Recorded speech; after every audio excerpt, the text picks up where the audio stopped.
izao ianao nezakatrany tsy nikely aina hitana ny saina tsy ampitahoany androany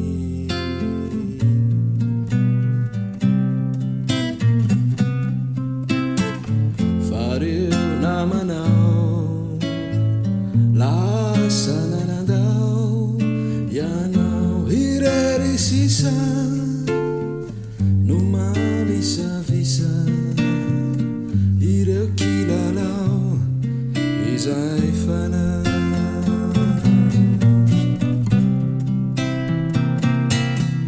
farindrina sy tafo sisa namanao potika kitay efa tsisy vai mapatsy ianao fefatena maty ilay afo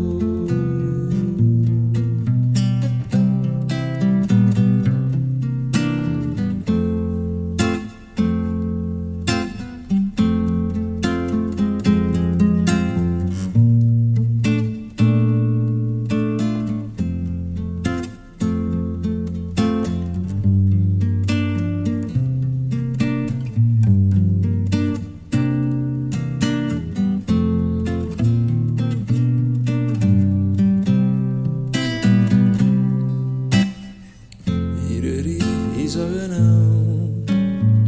nezakatrany tsy nikely aina hitana ny saina tsy ampitahoany androany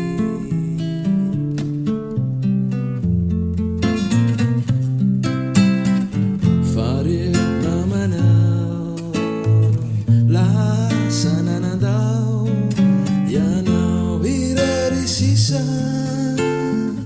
no malisavisa ireo kilalao izay fana